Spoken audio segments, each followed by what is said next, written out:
बच्चों, आज की ऑनलाइन क्लासेस में आपका स्वागत है। पिछले वीडियो में हमने हमारे त्यौहार, जो हमारे देश के मुख्य त्यौहार हैं, उनके बारे में जानकारी प्राप्त करी थी। सबसे पहले हमने होली के बारे में जानकारी प्राप्त करी थी कि होली फाल्गुन मास की पूर्णिमा को मनाई जाती है। इसे रंगों का त्यौहार भी कहते हैं। इस दिन होलिका दहन भी किया जाता है, क्योंकि प्रहलाद जो था, उसके पिता हिरण्यकश्यप जो प्रहलाद से नाराज थे और वह उन्हें मारना चाहते थे, तो उस दिन प्रहलाद की बुआ होलिका उसे गोद में लेकर बैठ गई और होलिका तो जल गई और प्रहलाद बच गया। तो इसी खुशी में ये होली का त्यौहार मनाया जाता है। पहले दिन हम होली जलाते हैं तथा दूसरे दिन एक दूसरे पर रंग डालकर नाच गाकर इस त्यौहार को मनाते हैं। इसके बाद में हमने रक्षाबंधन के बारे में जानकारी प्राप्त की थी कि रक्षाबंधन जो है वो श्रावण मास की पूर्णिमा को मनाया जाता है। इसे भाई बहन का त्यौहार भी कहते हैं। इस दिन बहनें जो है अपने भाई के तिलक लगाकर रक्षा सूत्र बांधती है और उससे जीवन भर अपनी रक्षा करने का वचन लेती है। भाई वचन के साथ साथ कुछ ना कुछ उपहार भी अपनी बहन को देते हैं। और इस रक्षाबंधन से जुड़ी हुई कुछ कथाएं भी हमने देखी थी कि भाई इंद्र की दानवों से रक्षा करने के लिए उसकी पत्नी सची ने उसे राखी बांधी थी। इसी प्रकार चित्तौड़ की रानी कर्मवती ने भी दुश्मन से अपनी रक्षा के लिए हुमायूं को राखी भेजी थी। तो राखी जो है वो रक्षाबंधन का और भाई बहन के प्रेम का त्यौहार है। इसके बाद हमने दशहरा के बारे में जानकारी प्राप्त की थी कि दशहरा को विजयादशमी भी कहते हैं, क्योंकि इस दिन राम ने लंका के राजा रावण को मार गिराया था। और प्रतिवर्ष इसी याद में हम रावण के, मेघनाद के और कुंभकर्ण के पुतले बनाकर उसे जलाते हैं। यह त्यौहार हमें बुराई पर अच्छाई की विजय की याद दिलाता है कि इस दिन रावण जो बुराई का प्रतीक था और राम जी जो अच्छाई के प्रतीक थे, तो बुराई पर अच्छाई की जीत हुई थी। इसी उपलक्ष्य में ये त्यौहार मनाया जाता है। इसके बाद हमने इसके कुछ शब्दार्थ देखे थे जो आपके इस पाठ में नहीं थे। अब है अभ्यास के प्रश्न। पहला प्रश्न है हमारा कि होली का त्यौहार कब मनाया जाता है। पहला प्रश्न क्या है हमारा, होली का त्यौहार कब मनाया जाता है। दूसरा प्रश्न है भाई बहन का त्यौहार कौन सा त्यौहार है। तीसरा है त्यौहार हमारे जीवन में क्या संदेश लेकर आते हैं। चौथा है भक्त प्रहलाद के पिता का क्या नाम था। और पांचवा है दशहरे के दिन किन किन के पुतले जलाए जाते हैं। तो ये 5 प्रश्न हैं। तो हम सबसे पहले प्रश्न का उत्तर देखेंगे। पहला प्रश्न है हमारा, होली का त्यौहार कब मनाया जाता है। क्या है, होली का त्यौहार कब मनाया जाता है। तो इसका उत्तर है होली का त्यौहार फाल्गुन मास की पूर्णिमा को मनाया जाता है। उत्तर क्या है, होली का त्यौहार फाल्गुन मास की पूर्णिमा को मनाया जाता है। याद हो गया होगा आपको। लिखने के साथ साथ बोलना भी है ताकि आपको साथ में याद भी होता जाए। तो होली का त्यौहार फाल्गुन मास की पूर्णिमा को मनाया जाता है। दूसरा प्रश्न है हमारा, भाई बहन का त्यौहार कौन सा त्यौहार है। क्या प्रश्न है हमारा कि भाई बहन का त्यौहार कौन सा त्यौहार है। उत्तर है इसका, भाई बहन का त्यौहार रक्षाबंधन का त्यौहार है। भाई बहन का त्यौहार रक्षाबंधन का त्यौहार है। अगला प्रश्न है, त्यौहार हमारे जीवन में क्या संदेश लेकर आते हैं। प्रश्न क्या कह रहा है कि त्यौहार हमारे जीवन में क्या संदेश लेकर आते हैं। तो इसका उत्तर है, त्यौहार हमारे जीवन में प्रेम, एकता और भाईचारे का संदेश लेकर आते हैं।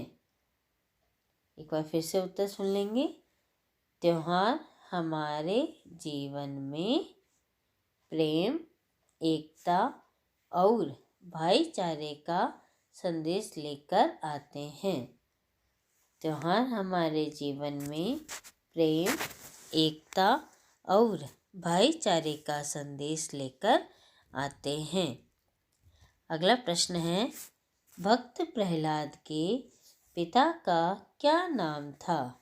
प्रश्न है, भक्त प्रहलाद के पिता का क्या नाम था? तो इसका उत्तर है, भक्त प्रहलाद के पिता का नाम हिरण्यकश्यपु था। उत्तर एक बार फिर से सुनेंगे। भक्त प्रहलाद के पिता का नाम हिरण्यकश्यपु था। भक्त प्रहलाद के पिता का नाम हिरण्यकश्यपु था। अगला प्रश्न है, दशहरा के दिन किन किन के पुतले जलाए जाते हैं?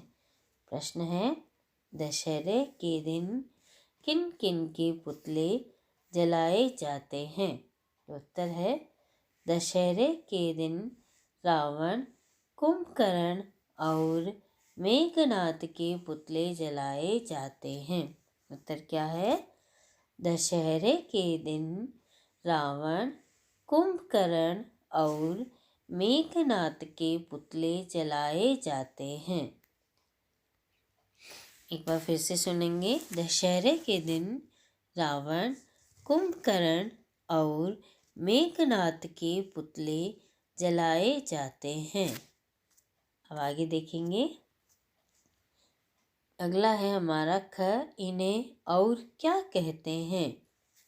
इन्हें और क्या कहते हैं, मतलब इनका दूसरा नाम क्या है? जैसे होली, तो होली को क्या कहते हैं? रंगों का त्योहार। क्या कहते हैं होली को? रंगों का त्योहार। रक्षाबंधन, भाई बहन का त्योहार। रक्षाबंधन भाई बहन का त्योहार। दशहरा, विजयादशमी। दशहरा, विजयादशमी। तब पता है कि होली को क्या कहते हैं? होली को रंगों का त्योहार भी कहते हैं। रक्षाबंधन, इसे भाई बहन का त्योहार भी कहते हैं। और दशहरा, इसे विजयादशमी का त्योहार भी कहते हैं। आगे देखिए।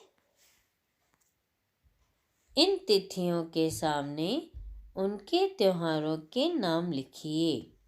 क्या कह रहा है अगला प्रश्न तीसरा हमारा, कि इन तिथियों के सामने उनके त्योहारों के नाम लिखने हैं। यानी कौन सी तिथि के दिन कौन सा त्योहार मनाया जाता है? तो पहला है हमारा आश्विन शुक्ला दशमी।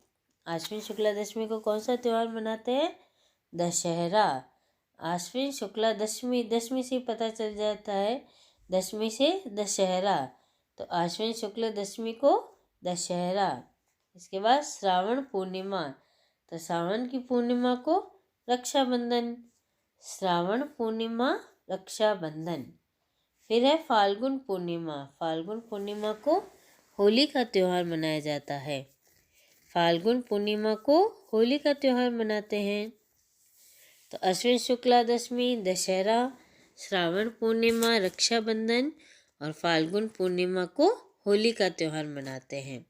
इसके बाद है, इस पाठ में प्रत्येक त्योहार के वर्णन में आए व्यक्तियों के नाम छांटकर लिखिए। क्या कह रहा है कि इस पाठ में प्रत्येक त्योहार, जो हमने त्योहार देखे ना, होली, रक्षाबंधन और दशहरा, तो उन प्रत्येक त्योहार के वर्णन में आए व्यक्तियों के नाम छांट कर लिखने हैं। यानी जो मुख्य मुख्य व्यक्तियों के हमने नाम बोले थे उन त्योहारों के अंदर, उनके नाम छांट कर हमें इसमें लिखने हैं। जैसे होली, तो होली में कौन कौन से व्यक्ति के नाम हमने देखा था? देखो, प्रहलाद है, होलिका है, हिरण्यकश्यपु है और विष्णु भगवान है। होली में कौन कौन से व्यक्तियों के नाम देखे हमने? प्रहलाद, होलिका, हिरण्यकश्यपु और विष्णु भगवान। इसी प्रकार रक्षाबंधन में राजा इंद्र, रानी सची, रानी कर्मवती और हुमायूं। किस किस के नाम देखे हमने? राजा इंद्र, रानी सची, रानी कर्मवती और हुमायूं। इसी प्रकार दशहरा में श्री राम, रावण, मेघनाद और कुंभकर्ण। दशहरे के जो पाठ वर्णन हमने पढ़ा था उसमें हमने किन किन व्यक्तियों के नाम देखे? तो मुख्य हैं श्री राम, रावण, मेघनाद और कुंभकर्ण।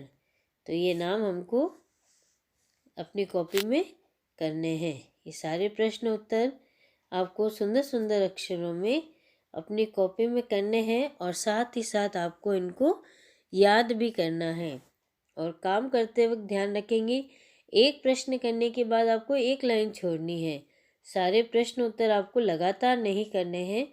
एक प्रश्न करने के बाद एक लाइन खाली छोड़ी जाती है, तो इस बात का विशेष ध्यान रखें। एक प्रश्न करने के बाद एक लाइन खाली छोड़े और उस लाइन को छोड़ने के बाद अगले प्रश्न को शुरू करें। प्रश्न क्रमांक सही से लगाएं और पूर्ण 2 लाइनों का पूर्णतया प्रयोग करें। ऐसे नहीं है कि लाइनों के बीच में से शब्द लिखें। पूर्णतया दोनों लाइनों का उपयोग करते हुए सुंदर सुंदर अक्षरों में तारीख लगाकर, कक्षा कार्य लगाकर आपको ये काम करना है। धन्यवाद।